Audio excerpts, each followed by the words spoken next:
Hello students, एक बार फिर से स्वागत है आपको आपके अपने यूट्यूब चैनल स्टडी ज्ञान पे। तो आज हम आपके यूनिवर्सिटी एग्जाम में जो आपके बीए फर्स्ट ईयर है 2023 में यहाँ पर ये पेपर कराया गया था जनरल हिंदी यानी सामान्य हिंदी का पेपर जो कि फर्स्ट ईयर में कराया जाता है। आप सबको पता है 4 कंपलसरी पेपर होते हैं, general Hindi, general English, computer application, environmental studies. तो यहाँ पर एक ही दिन में जनरल हिंदी और जनरल इंग्लिश का जो कंपलसरी पेपर कराया गया था। तो आज हम यहाँ पर जो जनरल हिंदी वाला पेपर है उसके आंसर के ऊपर यहाँ पर बात करने वाले। और ये किन स्टूडेंट्स का ये पेपर है, तो ये रेगुलर और एक्स स्टूडेंट्स का यहाँ पर ये पेपर कराया गया था। इससे पहले हमने आपकी जो नॉन कॉलेज स्टूडेंट्स का पेपर कराया गया था, नॉन कॉलेज की भी हमने आंसर की बताई थी। अगर अभी तक आपने वो वीडियो नहीं देखा तो आप देख लीजिएगा। और आज हम यहाँ पर जो रेगुलर वाले स्टूडेंट्स हैं उनकी यहाँ पर आंसर की बताने वाले, जो कि ये पेपर कराया गया था। ये किस यूनिवर्सिटी का वो भी हम बता देते हैं। तो ये यूनिवर्सिटी ऑफ कोटा यानी कोटा विश्वविद्यालय का पेपर है, जो कि 1-2 दिन पहले यहाँ पर कराया गया था। हमने यहाँ पर नॉन कॉलेज वाले स्टूडेंट्स के पेपर के आंसर की बता दी है। और आज हम यहाँ पर रेगुलर वाला ये जो पेपर है उसके हम आंसर की यहाँ पर बताने वाले। तो आप सभी को स्टूडेंट्स को कमेंट करके बताना है कि यहाँ पर आपके लास्ट में जब पूरी आंसर की बता देंगे हम कि आपके 50 में से टोटल कितने क्वेश्चंस आपके सही गए। और जो अदर यूनिवर्सिटी के स्टूडेंट्स जो इस वीडियो को यहाँ पर पेपर की प्रैक्टिस के लिए देख रहे हो, तो आप भी पूरा वीडियो के एंड तक जरूर देखिएगा और आप भी अपना स्कोर बताइएगा कि आपके 50 में से कितने क्वेश्चन सही गए, क्योंकि ये क्वेश्चन आपके लिए भी इंपॉर्टेंट हो सकते हैं। तो इसलिए आप भी इस वीडियो को पूरा पेशेंस बना के एंड तक जरूर देखिएगा। जो भी स्टूडेंट्स चैनल पर नए हैं इसे सब्सक्राइब जरूर कर लीजिएगा, क्योंकि यहाँ पर आपको हमेशा यूनिवर्सिटी से रिलेटेड स्टडी मटेरियल आपको प्रोवाइड करवाया जाता है। तो जैसा कि मैंने अभी आपको बताया कि इस पेपर में 50 क्वेश्चन पूछे गए थे, एक क्वेश्चन 2 नंबर का था, तो यहाँ पर 100 नंबर का ये पेपर हो जाता है। तो आइए हम यहाँ पर पेपर पे बात करते हैं। तो यहाँ पर फर्स्ट क्वेश्चन है कि राष्ट्र कवि के नाम से प्रसिद्ध है। और ये भी आपको पता है कि जो 50 क्वेश्चन है उनमें से 25 क्वेश्चन गद्य और पद भाग में से थे और 25 क्वेश्चन व्याकरण टॉपिक्स में से आपके पूछे गए थे। ओके, तो यहाँ पर स्टार्टिंग के 25 क्वेश्चन है वो गद्य और पद भाग में से आपको देखने को मिलेंगे। पहला क्वेश्चन है कि राष्ट्र कवि के नाम से प्रसिद्ध है, तो इसका सिंपल आंसर है सी वाला हो जाएगा, मैथिली शरण गुप्त। उसके बाद क्वेश्चन नंबर सेकंड आता है कि नर हो ना निराश करो मन को कविता का मूल भाव है। तो इसका आंसर क्या होगा, तो इसका करेक्ट आंसर डी है, आशा और विश्वास के साथ लगातार कर्म करना चाहिए। ठीक है। उसके बाद क्वेश्चन नंबर थर्ड है कि पाठ्यक्रम में जयशंकर की कविता संकलित है। तो इसका करेक्ट आंसर क्या होगा, डी होगा, हिमालय के आंगन में। उसके बाद क्वेश्चन नंबर फोर्थ आता है जो कि जागो फिर एक बार किस भाव की कविता है। तो जहाँ तक हमारा मानना है कि ये एक राष्ट्रवादी यहाँ पर कविता हो सकती है। अगर यहाँ पर प्रकृतिवादी की जगह यहाँ पर प्रगतिवादी आता तो यहाँ पर वो ज़्यादा यहाँ पर आपका आंसर करेक्ट माना जाता। इसलिए ज़्यादा हमारे यहाँ पर देखने को मिल रहा है कि यहाँ पर इसका बी राष्ट्रवादी इसका आंसर सही हो सकता है। उसके बाद क्वेश्चन नंबर फिफ्थ है कि मृत्युंजय व्योमकेश किसे कहा गया है। तो इसका करेक्ट आंसर आप सब जानते जो होगा यहाँ पर सी शिवजी हो जाएगा। उसके बाद क्वेश्चन नंबर 6 देखिएगा कि दिल्ली कविता में दिल्ली प्रतीक है। तो इसका यहाँ पर क्या आंसर होगा, 6 नंबर वाले का आंसर बताइए। तो जहाँ तक हमारा देखने को मिल रहा है आंसर यहाँ पर इसका बी भारत का यहाँ पर इसका करेक्ट आंसर हो सकता है, क्योंकि भारत का यहाँ पर दिल्ली प्रतीक मानी गई है, क्योंकि वो एक राजधानी है। इसलिए हम यहाँ पर दिल्ली किसकी प्रतीक मानी जा रही है, तो भारत की प्रतीक मानी जा रही है। यहाँ पर डी भी इसका कुछ आंसर हमें यहाँ पर लग सकता है कि डी भी हो सकता है, लेकिन जो ज़्यादातर हमारा मानना है कि यहाँ पर बी इसका करेक्ट आंसर होना चाहिए, जो कि भारत का। ओके, उसके बाद क्वेश्चन नंबर 7 देखिए, हम अनिकेतन है कविता के रचनाकार कौन है। तो 7 का आंसर क्या होगा, तो 7 का करेक्ट आंसर यहाँ पर डी होगा, बालकृष्ण नवीन।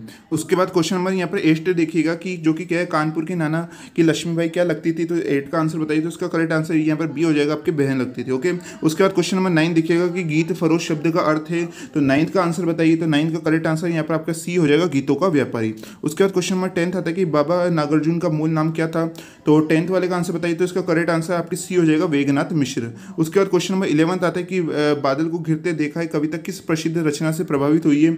11th का आंसर बताइए। तो 11th का करेक्ट आंसर यहाँ पर आपकी सी हो जाएगा, मेघदूत। एक बात हम आपको और बता दें कि यहाँ पर जिन भी स्टूडेंट्स के अभी यहाँ पर कंप्यूटर एप्लीकेशन और इन्वायरमेंटल स्टडीज़ के पेपर यहाँ पर होने वाले हैं, तो आपको ये यहाँ पर पता होगा या नहीं भी पता, तो हम बता दें कि हमने यहाँ पर कंप्यूटर एप्लीकेशन और इन्वायरमेंटल स्टडीज इसके ऊपर हम यहाँ पर हमने काफ़ी अच्छी वीडियो बना रखी है, काफ़ी ज़्यादा वीडियो बना रखी है, जो कि आपके लिए काफ़ी इंपॉर्टेंट हो सकती है। तो आप उन्हें जरूर देख लीजिएगा, जिसके प्ले लिस्ट का लिंक आपको डिस्क्रिप्शन में मिल जाएगा। ओके, उसके बाद क्वेश्चन नंबर यहाँ पर हमने बात करते हैं 11th वाला कि बादल को घिरते देखा कविता किस प्रसिद्ध रचना से है। तो इसका आंसर बताइए 11th वाले का क्या होगा। तो इसका करेक्ट आंसर यहाँ पर सी होगा, मेघदूत। उसके बाद क्वेश्चन नंबर 12 आता है कि 15 अगस्त कविता के रचनाकार है। 12 का आंसर क्या होगा। तो इसका करेक्ट आंसर यहाँ पर आपके सी हो जाएगा, गिरिराज कुमार माथुर। ओके, उसके बाद क्वेश्चन नंबर 13 आता है कि पाठ्यक्रम में संकलित शहीद की मां कविता के कवि रघुराज सिंह हाड़क किस अंचल के है। तो यहाँ पर, और ये क्वेश्चन जो नॉन कॉलेज वाला पेपर था उसमें भी यहाँ पर ये क्वेश्चन आया था और इस पेपर में भी पूछा गया। तो इसका करेक्ट आंसर सी हो जाएगा, हाड़ौती। उसके बाद क्वेश्चन नंबर 14 आता है कि नाखून बढ़ने को लेखक ने किसका प्रतीक माना है। और ये क्वेश्चन भी नॉन कॉलेज वाले पेपर में आया था। तो इसका यहाँ पर आंसर क्या हो जाएगा, 14 का आंसर बताइए। तो इसका करेक्ट आंसर यहाँ पर सी हो जाएगा, पाशविकता यानी पशुओं का भी हम कह सकते हैं। उसके बाद क्वेश्चन नंबर 15 आता है कि नाखून क्यों बढ़ते किस शैली का निबंध है। तो 15 का आंसर क्या होगा, तो इसका करेक्ट आंसर यहाँ पर ए हो जाएगा आपके। उसके बाद क्वेश्चन नंबर 16 देखिएगा कि भूमि, जन व संस्कृति किसके लिए प्रमुख अवयव माना जाता है। तो 16 का करेक्ट आंसर क्या होगा, तो इसका करेक्ट आंसर सी हो जाएगा, राष्ट्र के लिए। उसके बाद क्वेश्चन नंबर 17 आता है कि लेखक ने जन का मस्तिष्क किसे कहा है। तो 17 का आंसर क्या होगा, तो इसका करेक्ट आंसर सी हो जाएगा, संस्कृति को। उसके बाद क्वेश्चन नंबर 18 आता है कि गेहूं बनाम गुलाब निबंध के लेखक हैं, और ये काफ़ी सिंपल क्वेश्चन है। तो इसका करेक्ट आंसर यहाँ पर डी हो जाएगा, राम वृक्ष बेनीपुरी। और हमेशा आपसे कम से कम 2-3 क्वेश्चन से लेखक के जरूर पूछे जाते हैं। उसके बाद क्वेश्चन नंबर 19 है कि गुलाब किसका प्रतीक है। 19 वाले का आंसर बताइए। तो इसका करेक्ट आंसर बी हो जाएगा, सौंदर्य का। उसके बाद क्वेश्चन नंबर यहाँ पर 20 आता है, निबंधकार कुबेरनाथ राय के अनुसार विधाता ने हमें कौन सा दर्पण दिखाया है। तो 20 का आंसर बताइए। तो इसका करेक्ट आंसर हो जाता है सी, मानस दर्पण। उसके बाद क्वेश्चन नंबर 21 है कि बड़े घर की बेटी का मूल करते हैं। तो 21 का आंसर बताइए। तो इसका करेक्ट आंसर यहाँ पर बी हो जाता है, संयुक्त परिवार। उसके बाद क्वेश्चन नंबर 22 आता है कि अदम्य जीवन रिपोर्टाज के लेखक है। तो 22 का करेक्ट आंसर यहाँ पर आपके सी हो जाएगा, रागे राघव। ओके। उसके बाद क्वेश्चन नंबर 23 है कि उत्सग है। तो यहाँ पर 23 का आंसर बताइए। तो उसका करेक्ट आंसर आपके डी हो जाएगा, एकांकी। उसके बाद क्वेश्चन नंबर 24 आता है कि महाराजपुर से ग्वारी घाट का मूल्य करते हैं। तो 24 का क्या आंसर होगा, तो इसका करेक्ट आंसर आपकी सी हो जाएगा, नर्मदा नदी के सूखने पर मानविक जीवन का अंकन। उसके बाद यहाँ पर क्वेश्चन नंबर 25 है कि हिंदी हमारी मातृभाषा किस विषय को लेकर लिखा गया है। तो ये भी क्वेश्चन वहाँ पर पूछा गया था, नॉन कॉलेज वाले पेपर में भी आया, तो इस पेपर में भी आया है। इसका करेक्ट आंसर डी हो जाएगा, हिंदी में अशुद्ध लेखन। उसके बाद क्वेश्चन नंबर 26 आता है कि अब यहाँ पर आपके जो 25 क्वेश्चन थे वो गद्य और पद में से पूछे गए थे। अब आगे की जो 25 क्वेश्चन आने वाले हैं वो व्याकरण टॉपिक से आने वाले। तो यहाँ पर क्वेश्चन नंबर 26 देखिएगा कि सुरेश में कौन सी संधि है, इसका आंसर बताइए। तो इसका करेक्ट आंसर बी हो जाएगा, गुण संधि। और जिन भी स्टूडेंट्स ने हमारी जो व्याकरण वाली सीरीज हमने पूरी बना रखी थी, 6-7 वीडियो की सीरीज, उससे काफ़ी ज़्यादा स्टूडेंट्स को बेनिफिट हुआ होगा। और काफ़ी ज़्यादा स्टूडेंट्स के हमारे पास कमेंट भी आए थे कि उसमें से ज़्यादातर क्वेश्चन यहाँ पर देखने को इस पेपर में मिले हैं। तो अभी तक जिन भी स्टूडेंट्स के पेपर होना बाकी है अलग यूनिवर्सिटी में, तो आप भी वो सीरीज जरूर देख लीजिएगा। उससे आपको व्याकरण टॉपिक्स में बिल्कुल दिक्कत नहीं आने वाली है। हमने काफ़ी अच्छी तरह से उसमें समझा रखा है, ठीक है, जिसके प्ले लिस्ट का लिंक आपको डिस्क्रिप्शन में मिल जाएगा। क्वेश्चन नंबर 26 क्या है, यहाँ पर क्वेश्चन नंबर 27 देखिएगा, षटकोण में कौन सा समास है। ये तो बिल्कुल ही सिंपल है, तो इसमें बी हो जाता है, दीर्घ समास है। उसके बाद क्वेश्चन नंबर 28 आता है कि निम्न में से कौन सा कर्मधारय समास का युक्त पद है।